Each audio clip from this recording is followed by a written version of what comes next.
আসসালামু আলাইকুম ও রহমতুল্লাহি ওবরাকাতু। প্রিয় দর্শক, কেমন আছেন সবাই? আশা করি ভালো আছেন।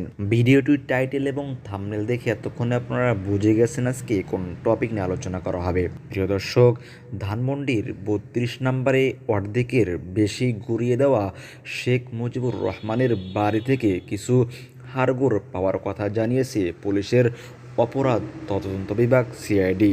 সোমবার সকাল 8:30টার দিকে ধানমন্ডি থানা পুলিশের উপস্থিতিতে সিআইডির ক্রাইম সিন ইউনিট এসে আলামত সংগ্রহের কাজ শুরু করে।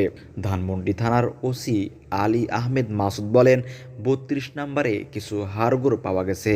এখন সেগুলো মানুষের নাকি অন্য কোনো প্রাণীর সেটি নিশ্চিত হতে সিআইডির ক্রাইম সিন ইউনিট এসে আলামত সংগ্রহ করেছে। আলামত সংগ্রহ শেষে 10:15টার দিকে সিআইডির টিম চলে গেছে বলে জানান ওসি মাসুদ। গত 5 আগস্ট শেখ হাসিনা দেশ ত্যাগ করার পর ধানমন্ডি ৩২ নম্বরে বঙ্গবন্ধু শেখ মুজিবুর রহমানের বাড়িতে হামলা চালিয়ে লুটপাট ও আগুন ধরিয়ে দেওয়া হয়। পরদিন ওই বাড়ির সামনে থেকে 4টি লাশ উদ্ধার করা হয়েছিল।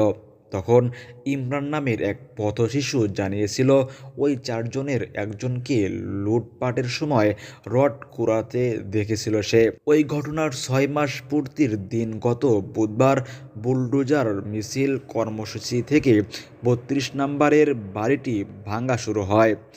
বৃহস্পতিবার দিনভর সেখানে লুটপাটের পর বিকেলে গরু জবাই করে বিরিয়ানি রান্না সেরে রাতে হয় জিয়াফতের আয়োজন। ওই দিন থেকে ভবন দুটির ভাঙা স্তূপ থেকে হাতুড়ি দিয়ে পিটিয়ে রড বের করে কেটে নিয়ে যেতে দেখা যায়। কেউ কেউ ভবনের দাঁড়িয়ে থাকা অংশেই রডের খোঁজে হাতুড়ি চালিয়েছেন।